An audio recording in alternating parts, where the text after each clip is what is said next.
Ethics की बात कर रहे हैं तो वो एथिकल इश्यूज हमारे कौन से हो सकते हैं या हमने किन चीज़ों का ख्याल रखना है, ठीक है। अब डेटा कलेक्शन के टाइम हम जब से शुरू से कर रहे हैं, इस एथिक्स को पढ़ रहे हैं, तो तब से हम यही देख रहे हैं कि रेस्पोंडेंट्स को कैसे ख्याल रखना है, रेस्पोंडेंट्स की कैसे हमने प्रोटेक्शन करनी है, उनके लिए उनको किसी तरह से रिश्ता के नुकसान नहीं पहुंचाना, उनको हार्म नहीं करना सोशली, इमोशनली।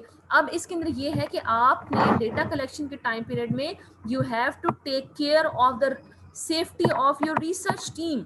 अब रिसर्च टीम की सेफ्टी का भी ख्याल आपकी एथिक्स में आ जाता है। और ये कि how to manage the research team to remain culturally sensitive during field work, कि जब आप फील्ड वर्क कर रहे हैं तो उस फील्ड वर्क के टाइम पीरियड में आपने रिसर्च टीम को कैसे मैनेज करना है कि जिस एरिया में वो रिसर्च करने जा रहे हैं तो वो उस एरिया में उसी कल्चर के मुताबिक वो अपने आप को यू कैन से कि वहाँ पे काम शुरू कर दें, राइट। अब इसमें एग्जाम्पल है नंबर 1 पॉइंट अगर हम बात करते हैं तो क्या है, harm minimisation of the research team being culturally sensitive, ठीक है, कि रिसर्च टीम ने कल्चरली सेंसिटिव होना है और उस रिसर्च टीम को किसी भी हार्म से पहुंचाना है, ठीक है। आप ये कहते हैं कि डेटा कलेक्शन के टाइम पीरियड में इट हैपन्स कि आप एक टीम बना लेते हो अपनी, ठीक है, आप एक सोलली आप अकेले हो रिसर्च कर रहे हो, लेकिन आपने अपने डेटा कलेक्शन के लिए आपने एक टीम बना ली है, ठीक है, जो कि आपके उसका डेटा को कलेक्ट करने में आपकी मदद करेगी। अब आपकी रिस्पॉन्सिबिलिटी है कि आपने जो अपनी अपनी रिसर्च टीम है उसको किसी भी हार्म से बचाना है, ठीक है। आपकी जो रिस्पॉन्सिबिलिटी वो ये है कि आपने पार्टिसिपेंट्स को स्टडी करना है, स्टडी करने के साथ साथ आपने पार्टिसिपेंट्स को भी किसी भी नुकसान से बचाना है और अपनी रिसर्च टीम को भी किसी भी नुकसान से पहुंचाना है। अब यहाँ पे एक एग्जांपल दी हुई है कि स्टडी ऑन एडोलेसेंट्स इन बांग्लादेश। अब बांग्लादेश में एक रिसर्च हुई थी, ठीक है, उस रिसर्च के अंदर उन्होंने एडोलेसेंट्स को देखा था। अब क्या था उसने कि जो रिसर्चर था वो क्या करता था कि जो पार्टिसिपेंट्स के घरों में जाते थे। अब पार्टिसिपेंट्स के घरों में कैसे जा रहे हैं, जरिया क्या है कि दे वर गोइंग थ्रू बोट। अब वो कश्ती के जरिए से वो अपने पार्टिसिपेंट्स के घरों में जाते थे, ठीक है। और स्टडी का फोकस क्या था, वुमेन्स रिप्रोडक्टिव हेल्थ, ठीक है, कि वुमेन की रिप्रोडक्टिव हेल्थ के बारे में पूछना था। इसलिए जो रिसर्च टीम थी उस रिसर्च टीम के अंदर सिर्फ खवातीन थी जो कि इंटरव्यूअर्स थे। इंटरव्यू लेने वाली कौन थी, सिर्फ खवातीन थी। और वो कहाँ पे, बांग्लादेश में रिसर्च हुई थी, जिनका ये काम था कि जो फीमेल हैं उन फीमेल से उनकी रिप्रोडक्टिव हेल्थ के बारे में क्वेश्चंस पूछने थे, ठीक है। अब जाहिर सी बात है वहाँ पे मेल तो नहीं जा सकते थे। अब बांग्लादेश की अगर हम बात करते हैं तो बांग्लादेश की, ये पाकिस्तान की बात करते हैं तो हमारे जो कल्चरली जो मोरल्स हैं, जो हमारे कल्चरल वैल्यूज़ हैं वो सिमिलर हो जाते हैं, ठीक है। अगर हम पाकिस्तान की भी बात कर रहे हैं तो पाकिस्तान के अंदर किसी अगर हम एरिया की बात कर रहे हैं और लोगों के घरों में जाके क्वेश्चनिंग करनी है तो हम मेल को नहीं शामिल कर सकते कि कोई मेल इंटरव्यूअर आ रहा है और फीमेल उसको उससे उस चीज़ से क्वेश्चन नहीं दे सकती, आंसर नहीं कर सकती, ठीक है। और उन्होंने बात की कि इन कल्चरल कॉन्टेक्स्ट ऑफ बांग्लादेश, ठीक है, अब उस बांग्लादेश या उस एरिया में ये कल्चरली एक्सेप्टेबल नहीं था कि जो खवातीन हैं वो अकेली निकलें, ठीक है। वो ये अच्छा नहीं समझा जाता था कि खवातीन जो है वो अकेली घर से निकलें, अकेली कोई काम करें या अकेली कहीं भी जाएं। इसलिए इस कल्चरल चीज़ को जहन में रखते हुए वो जो टीम थी उस टीम में फीमेल इंटरव्यूअर्स तो थी ही, उसके साथ साथ उन्होंने एक मेल को भी रखा था, ठीक है, ताकि वो जो एक मेल की होने की जो कल्चरल एक रिक्वायरमेंट थी वो उन्होंने उस रिक्वायरमेंट को पूरा किया, ताकि वो जो गांव के लोग हैं उनके लिए वो ये चीज़ अजीब सी ना लगे कि सिर्फ अकेली ख़वातीन हमारे पास आई हैं, इस तरह से अकेली ख़वातीन जो है वो ट्रैवल कर रही हैं। और कभी कभी ये फायदा था कि मेल क्या था, मेल असिस्टेंट उन्होंने रख लिया था जो कि इस टीम के साथ साथ, ठीक है। एक तरफ तो ये कि वो जो फीमेल्स थी वो अपने आप को थोड़ा सिक्योर समझती थी, ठीक है, वो अपने आप को थोड़ा सा सेफ महसूस करती थी और इसी वजह से they were accepted by the communities in which they were working, ठीक है। एक तरफ फीमेल जो थी वो जाके इनसे इंटरव्यू लेती थी खवातीन से जाके घरों के अंदर, और जो मेल उनकी टीम का मेंबर था वो गांव में लोगों से बात करता था। वो जो रिसर्च के लिए कोई टूल्स चाहिए थे या कोई हैवी मशीन्स होती थी उस अगर उस प्रोसेस में उस रिसर्च के दौरान में इस्तेमाल होने के लिए, तो वो उन हैवी मशीन्स को कैरी करता था और वो मेजरमेंट टूल्स को इस्तेमाल करता था। मतलब उठाता था। तो ये मेल जो था वो उनको उनके साथ होता था ताकि उस इलाके की जो कल्चरल रिक्वायरमेंट है उसको फुलफिल किया जा सके, और जो रिसर्च की जो टीम है उनको जो है वो फेलियर को फेस ना करना पड़े। एक और एग्जांपल है, एक स्टडी हुई थी पाकिस्तान के अंदर, ठीक है, जिसके अंदर जो फील्ड वर्कर्स थी वो सारी की सारी खवातीन थी, और उन्होंने क्या करना था, उन्होंने जो पार्टिसिपेंट्स थे, पार्टिसिपेंट्स के घरों में जाके इनसे इंटरव्यू लेने थे, ठीक है।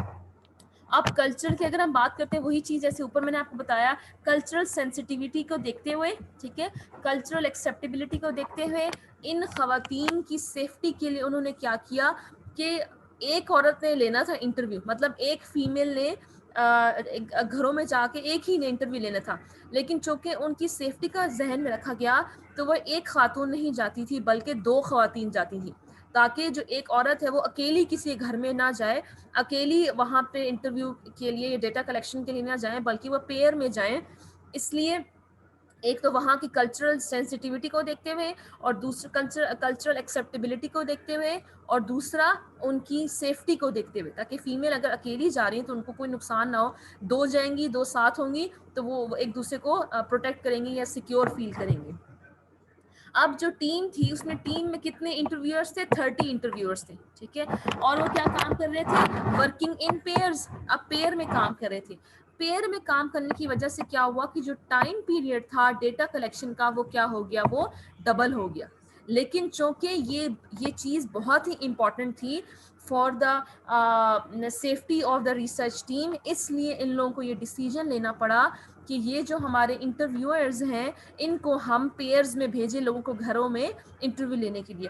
बेशक हमारा टाइम ज़्यादा लग जाए, लेकिन हमने जो हमारे इंटरव्यूअर्स हैं उनकी सेफ्टी का बहुत ज़्यादा ख्याल रखना है। किस तरह से ये काम करती थी कि एक खातून इंटरव्यू लेती थी और दूसरी खातून बाहर, घर से बाहर फॉर एग्जांपल, या कि उस सिचुएशन से, सेटिंग से बाहर उसका इंतज़ार करती थी, राइट। तो दैट शोज कि how you are going to manage the safety of your research team.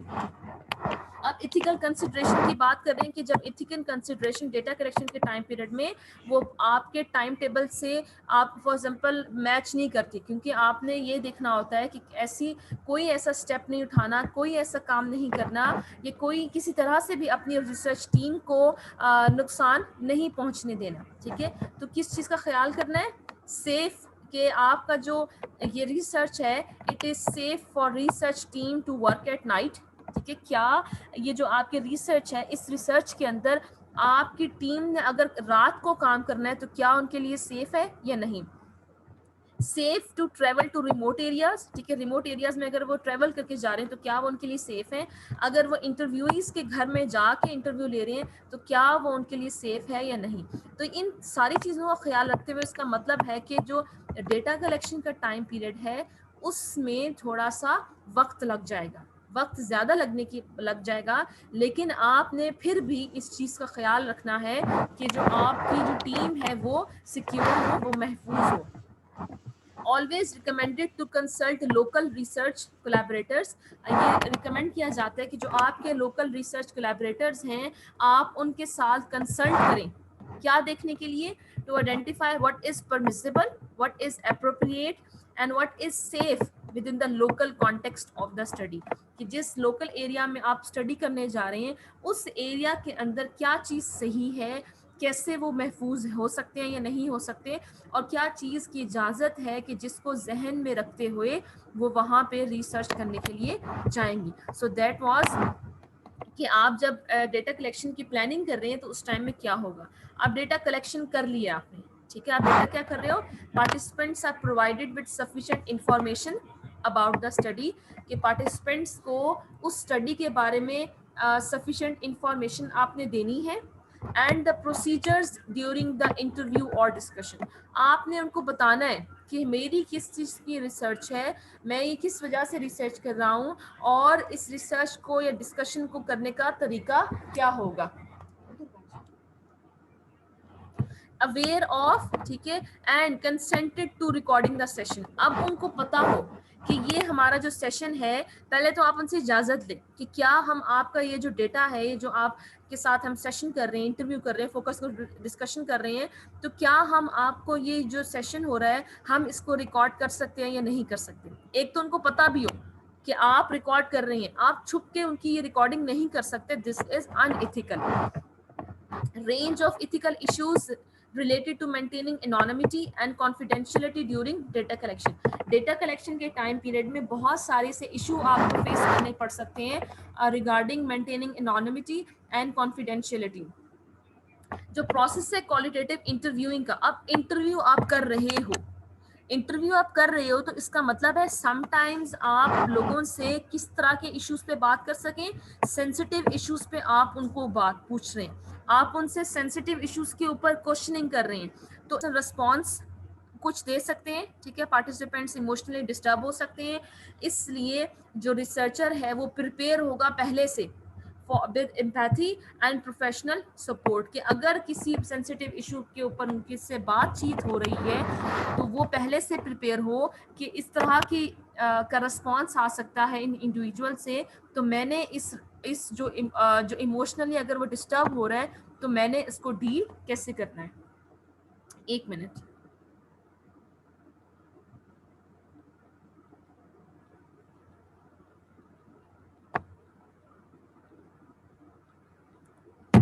Aware of any potential harm to participants, ठीक है। आपको पहले से पता होना चाहिए कि अगर मैं डेटा कलेक्शन कर रही हूँ, उस डेटा कलेक्शन के टाइम पीरियड में अगर मैं उनसे इंटरव्यू ले रही हूँ, अगर मैं उनको फोकस ग्रुप डिस्कशन में इन्वॉल्व किया हुआ है, तो पहले से पता होना चाहिए आपको कि किस तरह का हार्म पार्टिसिपेंट्स को मिल सकता है या हो सकता है ड्यूरिंग डेटा कलेक्शन। अब वो harm can be the social harm and that harm can be the economic harm. अब डेटा कलेक्शन आप कर रहे हो, ठीक है। अब डेटा कलेक्शन में आप पहली चीज क्या कर रहे हो, number 1 is that you are providing the information, ठीक है। डेटा कलेक्शन कैसे स्टार्ट होगी, यू आर इंट्रोड्यूसिंग योरसेल्फ, आपने पार्टिसिपेंट्स को अपने आप इंट्रोड्यूस कराया और उनको बताया कि मेरी रिसर्च का पर्पस क्या है। अब ये पार्टिसिपेंट्स के पास ये राइट है, दिस इज देयर राइट, कि वो इंफॉर्मेशन रिसीव करें about the type of research in which they are participating, कि जिस रिसर्च में वो पार्टिसिपेट हो रही हैं, तो उनके पास ये राइट है कि उनको ये पता होना चाहिए कि ये किस तरह की रिसर्च है, क्यों हो रही है, किस लिए हो रही है, और इस रिसर्च में क्या पूछा जाएगा, इस रिसर्च का क्या मकसद है, ठीक है। तो पार्टिसिपेंट्स को इस चीज़ के बारे में इन्फॉर्म करना, या पार्टिसिपेंट्स अगर आपसे ये चीज़ पूछते हैं तो इट मीन्स कि ये इनका हक है कि वो आपसे ये चीज़ पूछें, ठीक है, in which they are participating। इसलिए क्या है, inform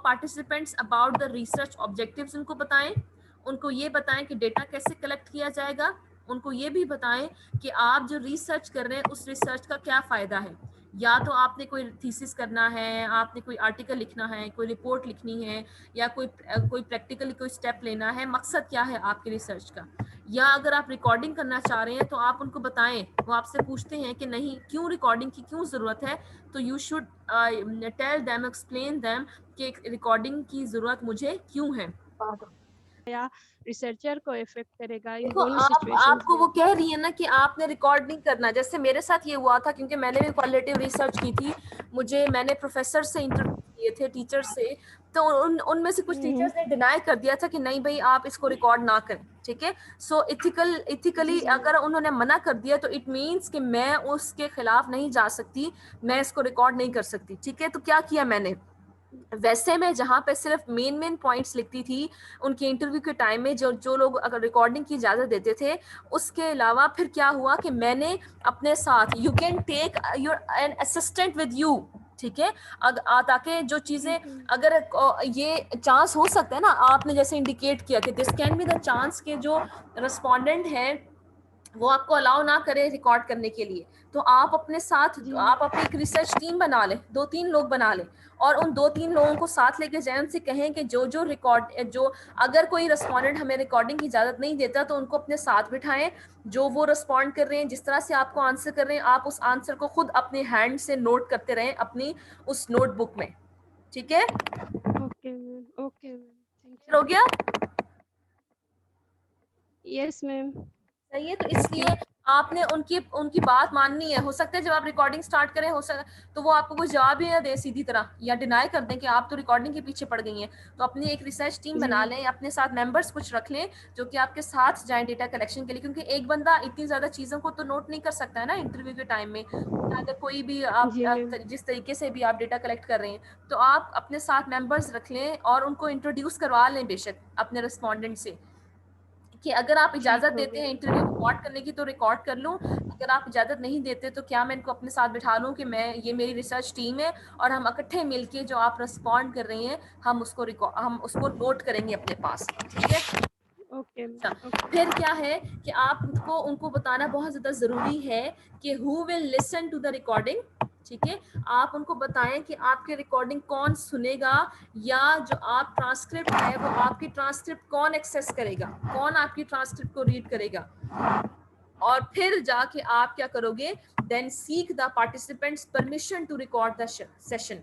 फिर आप उनको जब ये सारी डिटेल्स आपने बता दी हैं अपनी इस रिसर्च से रिलेटेड, तब जाके अब आप क्या करें कि आप अब उनको जाके उनसे परमिशन लें कि क्या मैं आपके इस सेशन को रिकॉर्ड कर सकती हूँ या कर सकता हूँ या नहीं। अच्छा, एक कॉमन है ज़्यादातर कि to record interviews with a tape और डिजिटल रिकॉर्डर। ठीक है, ज़्यादातर यही होता है कि लोग इसको रिकॉर्ड कर लेते हैं और फिर इसको in the form of a written document transcribe कर लेते हैं। आप इवन ये पार्टिसिपेंट्स के पास ये राइट है to request the copy of information given in a research study. ये भी राइट में शामिल होता है पार्टिसिपेंट्स की कि अगर वो आपसे ये रिक्वेस्ट करते हैं कि हमें ये जो इंफॉर्मेशन आपने कलेक्ट की है इसकी कॉपी प्रोवाइड करें। ठीक है, जो मैंने आपको जवाब दिए ना, मैंने जो आपको इंफॉर्मेशन प्रोवाइड की है, जो जो आपने नोट किया है, ये मुझे इसकी कॉपी मुझे भी चाहिए। ठीक है, तो कभी कभी ये पार्टिसिपेंट्स का राइट होता है कि अगर वो आपसे ये क्वेश्चन पूछें तो आप उनको वो इन्फॉर्मेशन प्रोवाइड करें जो आपने उनसे उनकी जो इन्फॉर्मेशन ली है। ठीक है, लेकिन बहुत ही कम ऐसा होता है कि इस राइट को एक्सरसाइज किया जाता है। फिर डन नेक्स्ट क्या है, इन्फॉर्म्ड कंसेंट और बीइंग कल्चरली सेंसिटिव। ठीक है, seek their consent to participate in the study. अब उनसे आपने इजाजत ले ली। अब इजाजत can be verbal, can be written. ठीक है, रिटन कंसेंट हर जगह पे पॉसिबल की जो रिक्वायरमेंट है वो पॉसिबल नहीं होती, इसलिए जिस जगह पे रिटन कंसेंट की पॉसिबिलिटी आपको नजर ना आ रही हो वहां पे आप क्या ले सकते हैं, वहां पे आप उनसे वर्बल कंसेंट ले सकते हैं। ठीक है, और फिर वो जो वर्बल कंसेंट है उसको उस कंसेंट का इन्फॉर्म करना इंस्टीट्यूशनल जो रिव्यू बोर्ड है जो कि अप्रूवल दे रहे हैं आपको कि अगर रिटन कंसेंट आप नहीं ले सकते या वो जो रिस्पोंडेंट्स हैं आपके वो आपको रिटन कंसेंट को नहीं साइन करके दे सकते तो आप उनसे वर्बल लेना जा रहे हो। ठीक है, तो इंस्टीट्यूशन रिव्यू बोर्ड को ये बताना बहुत ज़्यादा ज़रूरी है। अब यहाँ पे एक एग्जांपल दी हुई है कि एक स्टडी हुई थी इंडिया में। ठीक है, और वो किस पे हुई थी, कौन से लोग थे, वो लोग थे पुअरली एजुकेटेड मैन थे। ठीक है, अब उनसे जब रिसर्चर ने ये कहा उनसे परमिशन लेने के लिए रिटन कंसेंट के लिए, उसने ये कहा कि आप इसके पर साइन कर दें। ठीक है, अब वो जो रिटन कंसेंट था वो रिक्वायरमेंट थी इंस्टीट्यूशनल रिव्यू बोर्ड की। ठीक है, कि आपने अगर उस इलाके में रिसर्च करने जानी है तो आपने पार्टिसिपेंट से रिटन कंसेंट लेनी है, राइट। तो लेकिन वो लोग तो पूरली एजुकेटेड थे, उनको पढ़ना लिखना नहीं आता था पार्टिसिपेंट्स को, इसलिए पार्टिसिपेंट्स को जब ये कहा गया कि आप उस डॉक्यूमेंट को साइन करें, कंसेंट डॉक्यूमेंट को, तो उनकी जहन में ख्याल ये आता था कि अगर हमने इसको साइन कर लिया तो जो रिसर्चर है वो रिसर्चर धोखे से मेरी ज़मीन अपने कब्जे में कर लेगा। ठीक है, क्योंकि उनको पढ़ना तो नहीं आता था, तो इसलिए क्या हुआ कि फिर इस सिचुएशन में क्या होगा, आप उस इंस्टीट्यूशन रिव्यू बोर्ड से ये रिक्वेस्ट करेंगे कि अगर वो ये लोग पढ़े लिखे नहीं हैं, इनको पढ़ना नहीं आता, ये रिफ्यूज कर रही हैं इस कंसेंट डॉक्यूमेंट को साइन करने में, तो आप हमें इजाजत दे दें कि हम वर्बल कंसेंट उनसे ले लें। Many institution review boards now make exceptions. अब exception दी जा रही है लोगों को कि आप बेशक written informed consent ना लें अगर कोई certain circumstances को आप face कर रहे हैं। ठीक है, जो verbal consent है, जब आप verbal consent ले रहे हो उनसे participant करवाने के लिए, तो क्या कर रहे हो आप, क्या करोगे, reading the informed consent document to each participant. अब जो अगर आप वर्बल कंसेंट लेने जा रहे हो उन लोगों से, ठीक है, तो आप पहले रीड करोगे वो जो इन्फॉर्म्ड कंसेंट डॉक्यूमेंट था सब पार्टिसिपेंट से, in the presence of another person, अब किसी और बंदे की मौजूदगी में, ठीक है, asking the participant if they understood the words, फिर आप उनसे पूछोगे क्या आपको समझ में आ गया, अगर उनको समझ में नहीं आएगा तो फिर आप उनको सादा ज़बान में अल्फाज में उनको समझाओगे कि ये चीज़ क्या है, right. Anonymity and confidentiality. What is anonymity and confidentiality? The terms anonymity and confidentiality used interchangeably. कहीं कहीं इन दोनों को interchangeably use किया जाता है। Confidentiality क्या है? Not disclosing information discussed between the researcher and participants. ठीक है, कि जो पार्टिसिपेंट और रिसर्चर के दरमियान में जो इंफॉर्मेशन होती है उसको डिस्क्लोज ना किया जाए, लेकिन ये पॉसिबल नहीं है क्योंकि रिसर्च का तो यही मतलब होता है कि आपने उस की जो फाइंडिंग्स हैं उस फाइंडिंग्स को आपने आगे रिपोर्ट करना होता है। अब वो रिपोर्ट आपकी थीसिस के थ्रू हो सकता है, रिसर्च पेपर के थ्रू हो सकता है, प्रोजेक्ट्स रिपोर्ट्स के थ्रू हो सकता है, तो वो तो आपने इंफॉर्मेशन को डिस्क्लोज करना पड़ता है, लेकिन किस तरह की कौन सी वाली डिस्क्लोज करनी है उस चीज़ का ख्याल रखना ज़रूरी है। It is difficult to assure complete confidentiality. क्यों? क्योंकि जो रिसर्चर होता है उसने अपनी स्टडी फाइंडिंग्स को रिपोर्ट करना होता है। Quotation from participants are often included in these reports. Sometimes जो quotation होती हैं participants की, वो quotation क्या होती हैं? These are often included in these reports. ठीक है, आप क्योंकि quotations होती हैं, quotations कुछ बहुत इंपॉर्टेंट होते हैं जो कि आपके उस रिसर्चर को बहुत ही अच्छे तरीके से डिपिक्ट कर रहे होते हैं या रिप्रेजेंट कर रहे होते हैं, इसलिए आप उन quotations को इस्तेमाल कर रहे होते हैं। अब एनोनिमिटी आपने कैसे इंश्योर करनी है? All identifiable information remove from the interview transcript और कोटेशंस यूज्ड फ्रॉम इट। ठीक है, आपने कोई भी किसी भी तरह की इंफॉर्मेशन अगर आपके पार्टिसिपेंट की पहचान की वजह बने तो आपने वो इंफॉर्मेशन नहीं डालनी। ठीक है, कोई भी ऐसी इंफॉर्मेशन जिसकी वजह से आपका जो पार्टिसिपेंट है वो जाना पहचाना जाए, उसकी पहचान लोगों को पता चल जाए, तो पता चल सकती हो, तो आपने वो इंफॉर्मेशन उसमें नहीं डालनी। It is important to inform study participants. ठीक है, उनको बताना बहुत ज़रूरी है कि जो रिसर्च इंफॉर्मेशन है वो कलेक्ट की जाएगी, एनालाइज की जाएगी और रिपोर्ट की जाएगी एनोनिमसली। ठीक है, कि आप उनको बता दें शुरू में ही कि जो आप डेटा हमें बता रहे हैं उसमें आपकी पहचान किसी को भी पता नहीं चलेगी। अब वो ना तो डेटा कलेक्शन के टाइम में किसी को पता चलेगा, ना डेटा को एनालाइज करने में किसी को पता चलेगा कि किसने जवाब दिया, और ना जब हम इसकी रिपोर्टिंग करेंगे किसी को भी पता चल सकता है कि ये किसने जवाब दिया है। ठीक है, complete confidentiality can not be ensured क्योंकि qualitative researcher can restrict who listens to the recording of the interviews. अब जो रिसर्चर होता है वो इस चीज़ को रिस्ट्रिक्ट कर सकता है, इस चीज़ को कंट्रोल कर सकता है कि जो इंटरव्यू की रिकॉर्डिंग्स हैं वो कौन कौन इस इंटरव्यू की रिकॉर्डिंग्स को सुन सकते हैं। Only members of the research team और दोस्त transcribing the interviews can access recordings. ठीक है, अगर आपके पास इंटरव्यू रिकॉर्डिंग्स हैं तो उन इंटरव्यू रिकॉर्डिंग्स को कौन एक्सेस कर सकता है? Research team. ठीक है, या जो इंटरव्यूज को ट्रांसक्राइब कर रही हैं सिर्फ वो लोग। Recordings kept in a secure location. ठीक है, रिकॉर्डिंग्स को ऐसे आपने सिक्योर लोकेशन में रखना है कि उन रिकॉर्डिंग्स को सिर्फ जो ऑथराइज्ड लोग हैं वो एक्सेस कर सके, उसके अलावा कोई भी बंदा उन रिकॉर्डिंग्स को एक्सेस ना कर सके।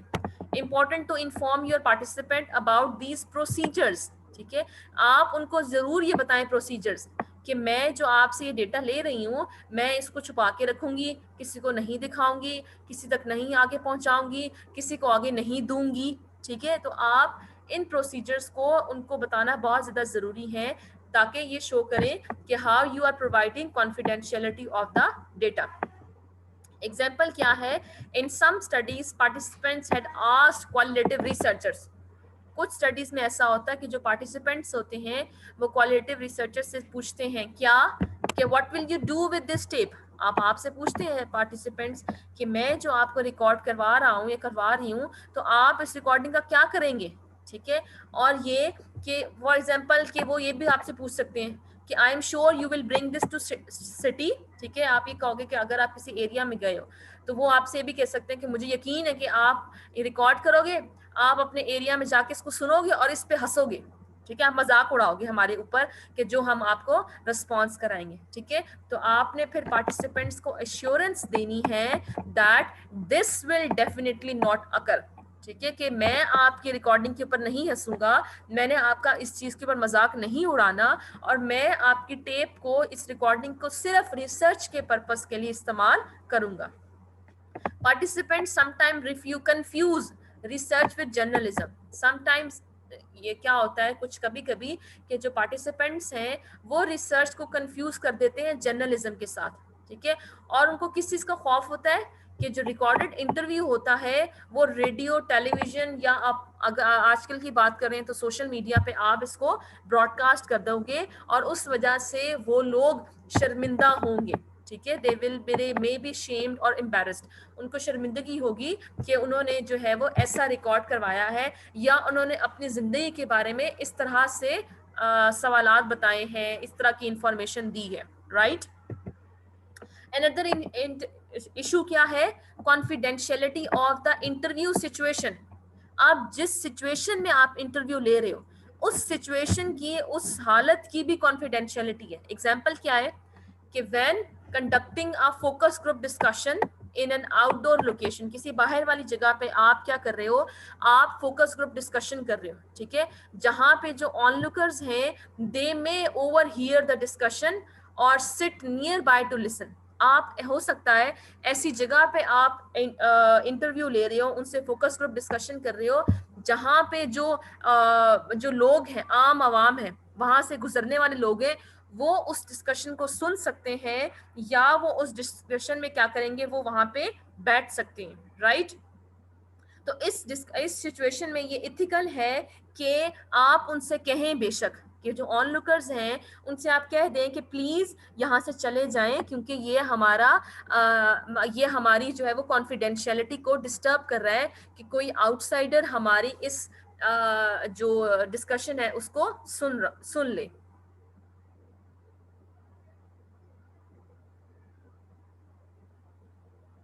Right? So in this situation, it is ethical to ask the onlookers to leave to provide the confidentiality in the discussion promised to participants. Issue जो more challenging है वो क्या है कि interviewing participants in their own homes, ठीक है। अब एक और चीज आ गई है कि एक और इशू ये आता है कि आप पार्टिसिपेंट से उनके घर में ही उनसे इंटरव्यू ले रहे हैं। अब घर की अगर आप बात करें तो आपको पता है कि घरों में उस बंदे के साथ और भी बहुत सारे रहने वाले लोग होते हैं, तो समटाइम्स इट हैपेंस कि वो बंदा क्या हो कि वो बंदा सही तरीके से आपको रिस्पॉन्ड ही ना कर पाए, आपको जवाब ही ना दे पाए, क्योंकि उसके फैमिली मेंबर्स उसको सुन रहे हैं कि वो क्या जवाब दे रहा है। हो सकता है हमारे खिलाफ बात कर रहा हो, हमारे अगेंस्ट बात कर रहा हो, या जो है वो हो सकता है वो फुली आपको रिस्पॉन्ड ना कर सके properly.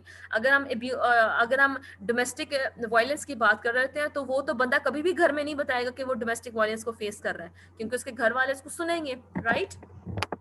In this situation cannot ask anyone to leave the house। अब जाहिर सी बात है आप किसी को ये तो नहीं कह सकते ना कि घर से चले जाएं, मैंने इस बंदे से इंटरव्यू लेना है, तो आप उससे पूछ लें, ask if the participant would like to stop the interview for a while or move to another location, ठीक है। या हो सकता है कि अगर कोई पार्टिसिपेंट फैमिली मेंबर आ गया है उस इंटरव्यू के टाइम में, तो आप पार्टिसिपेंट से बेशक पूछ लें कि आप थोड़ी देर के लिए प्लीज रुक जाएं या उनको किसी और लोकेशन पे मूव कर लें, मतलब घर में ही किसी और साइड पे। इंफॉर्मेशन गैदर्ड मेड एनोनिमस, ठीक है, कि आपने इंफॉर्मेशन को, जो डेटा को कलेक्ट किया है उस इंफॉर्मेशन को एनोनिमस रखना है। No participant can be identified from the research data, कि किसी भी पार्टिसिपेंट को आपने रिसर्च डेटा के जो है वो उसमें ऐड नहीं करना।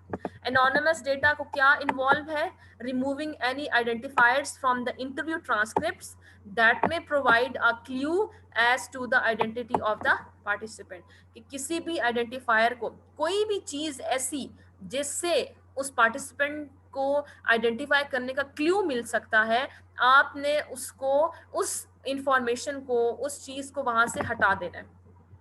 Not writing the name of the participant on the tape, even जो रिकॉर्डिंग आपके पास है ना, उस रिकॉर्डिंग की जो आप टाइटल बनाते हो, उसका जो नेम रखते हो, उसका नेम भी आपने पार्टिसिपेंट के नाम पे नहीं रखना, ठीक है। या आपने पार्टिसिपेंट का जो नाम है वो एज अ फाइल नेम भी नहीं रखना। ये शो कर रहा है कि आपने डेटा को एनोनिमस रखा है, उसको उस डेटा से किसी की भी आइडेंटिटी रिवील ना हो। Replace participants name with identification numbers और सूडोनिम्स, ठीक है, सूडोनिम्स। आपने जो उनके पार्टिसिपेंट्स के जो नाम है उसको उनके आइडेंटिफिकेशन नंबर्स लगा देने, ठीक है, या आपने उनकी जगह पे कोई और नाम रख देने। Keep the list of participants name that match the identification numbers in a secure location. अब आपने वहां पे नंबर लगा दिए ना, उनके टेप पे या उनके रिकॉर्डिंग्स पे नंबर लगा दिए। अब किस नंबर पे किस बंदे ने जवाब दिया है वो आप अपने पास किसी सिक्योर जगह पे रख लें, ताकि कोई भी बंदा उसको पहचान ना सके इसको। एनोनिमिटी क्या है? डेटा फाइल्स की एनोनिमिटी, ठीक है। एक तो वो एनोनिमिटी, अब आपको पता चल गया कि इवन डेटा फाइल्स की भी एनोनिमिटी होती है, इसको ख्याल रखना होता है। And how researchers publicly discuss information gather, और ये भी कि जो रिसर्चर है वो कैसे डिस्कस करेगा इंफॉर्मेशन को जो पब्लिकली गैदर हुई है। In describing the findings of qualitative research, researchers refrain from revealing the identity of participant even inadvertently, ठीक है। कि हो सकता है अनकॉन्शियसली भी, कि हो सकता है आपकी कोई रिपोर्ट आप नहीं जानते, आपके पहचानते, आपका मकसद ये नहीं है कि आप उसकी आइडेंटिटी को रिवील करें, लेकिन फिर भी ऐसा हो सकता है कि आपने इंफॉर्मेशन ऐसी डाल दी है जो कि उसकी आइडेंटिटी को रिवील करे। एग्जाम्पल क्या है कि researcher describing issues reported by a female health manager in a certain location, ठीक है, but be unaware that there is only one female health manager in that region. आपने क्या किया कि हेल्थ इश्यूज डिस्क्राइब किए थे किसी एरिया में ना, तो आपने वो डेटा किससे कलेक्ट किया? एक फीमेल हेल्थ मैनेजर से, लेकिन आपको ये पता ही नहीं था कि उस एरिया में सिर्फ एक ही फीमेल हेल्थ मैनेजर है। और तो इस तरह से क्या हुआ कि जब आप रिपोर्ट कर रहे हैं उस फाइंडिंग को, तो लोगों को पता चल जाएगा कि ये जवाब किस बंदी ने दिया, क्योंकि उस इलाके में तो सिर्फ एक ही बंदी है ये, या एक ही जो क्वालिफिकेशन बताई है, जो कैरेक्टरिस्टिक्स बताए हैं, जो उसकी पोजीशन बताई है, तो उस पोजीशन का सिर्फ एक ही बंदा है, ये बंदी है। तो ये शो कर रहा है कि आपका मकसद तो नहीं था ना कि आप आइडेंटिटी को रिवील करें, लेकिन क्या हुआ कि गलती से आपने जो इंफॉर्मेशन डाली, उस इंफॉर्मेशन की वजह से क्या हुआ कि वो इंफॉर्मेशन उस जो पार्टिसिपेंट है उसकी पहचान की वजह बन गया। इसलिए क्या कर रहा है, और अक्सर ऐसा होता है कि आप कोशिश कर रहे होते हैं कि इंटरव्यू की कुछ इंटरेस्टिंग चीज़ें लोगों तक शेयर कर दें, ठीक है, या ये जो बात आई है कि जब आप आपका मकसद नहीं होता लेकिन गलती से इंफॉर्मेशन शेयर हो जाती है जो कि पार्टिसिपेंट की पहचान बनती है, वो ज़्यादातर कहाँ होता है? इन क्लोज कम्युनिटी और within a small organization, ठीक है। If people learn what participants shared in an interview, this may seriously harm the people interviewed, ठीक है। अगर कोई ज्यादातर ये होता है कुछ क्लोज कम्युनिटी है या कोई स्मॉल ऑर्गेनाइजेशन है, उस ऑर्गेनाइजेशन पे आपने फॉर एग्जांपल ये कहा कि इस ऑर्गेनाइजेशन की एक बंदी थी, उस वो बंदी मतलब फॉर एग्जांपल वो पीएचडी थी। अब हो सकता है उस गांव की अगर हम बात करते हैं कि वो हम एजुकेशन के बारे में बात कर रहे हैं, तो हो सकता है उस गांव में सिर्फ एक ही पीएचडी हो, तो वो तो पहचान बन जाएगा, वो तो लोगों को पता चल जाएगी कि किसने जवाब दिए। ऑल्दो उसका नाम नहीं यूज किया, उसकी आइडेंटिटी उस तरह से रिवील नहीं की, लेकिन वो बंदी उस कैरेक्टरिस्टिक्स की सिर्फ एक ही है वहां पे जो मौजूद है। तो इट शोज कि आपने उसकी जो आइडेंटिटी है, उसकी आइडेंटिटी को आपने रिवील कर दिया है through that data. What do you do if you hear about illegal activities during interview? अब एक और चीज, ये नया इशू सामने आया कि इंटरव्यू के टाइम में आपको ये पता चला कि जो पार्टिसिपेंट्स हैं वो कोई इलीगल एक्टिविटी में भी इन्वॉल्व है, ठीक है। इंटरव्यू के टाइम उन्होंने इंफॉर्मेशन को बताया। एग्जाम्पल क्या है? In a study on migrant men, ठीक है। अब एक माइग्रेंट जो माइग्रेट करके मर्द माइग्रेट करके आए हैं किसी एरिया में, उसके ऊपर जो रिसर्चर था वो रिसर्च कर रहा था। अब उससे इंटरव्यू के टाइम में उससे ये पता चला कि वो जो आदमी है, वो जो लोग हैं, वो चोरी करते हैं, ठीक है। अब चूंकि रिसर्चर ने तो प्रॉमिस की है कि मैंने उसकी एनोनिमिटी को नहीं कॉम्प्रोमाइज करना, मैंने उसकी पहचान तो आगे किसी को भी रिवील नहीं करनी, आइडेंटिटी को, या वो जो क्राइम वो कमिट कर रहे हैं, तो उस लेवल पे क्या करना है, उस टाइम पे आपको क्या करोगे? तो given the low level of crime, कि अगर वो क्राइम लो लेवल का है तो रिसर्चर क्या करता है, डिसाइड करता है कि वो कोई भी एक्शन उसके खिलाफ नहीं लेगा। लेकिन अगर क्राइम बहुत सीरियस हो तो what could researchers do, researchers are required to break the confidentiality agreement. अगर वो किसी बड़े लेवल का कोई गलत काम कर रहा है, कोई क्राइम कर रहा है, तो ये रिसर्चर की रिक्वायरमेंट है कि वो उस कॉन्फिडेंशियलिटी की एग्रीमेंट है उसको ब्रेक करे, ठीक है। अगर उसे पता चलता है कि जो स्टडी पार्टिसिपेंट है उसने कोई क्राइम कमिट किया है या कोई करने जा रहा है, ठीक है, या वो क्राइम का विक्टिम रहा है, even victim of a crime भी बहुत बड़ी चीज है ना, तो विक्टिम ऑफ क्राइम भी अगर है तो वो भी बताना बहुत ज्यादा फिर उस टाइम में जरूरी है। Minimization of harm and benefits क्या है कि कोई भी हार्म पहुंचाने से आपने बचाना है, physical, mental, social, economic harm, ठीक है। कहीं कहीं कुछ पार्टिसिपेंट्स ऐसे में इन्वॉल्व होते हैं, आपको डेटा कलेक्ट करते हैं, बहुत सेंसिटिव इशू होते हैं कि वो साइकोलॉजिकली फिर डिस्टर्ब हो जाते हैं, तो इस टाइम पीरियड में आपने फिर उनको हेल्प आउट करनी है, कोई काउंसलर के थ्रू, कोई भी ऐसा बंदा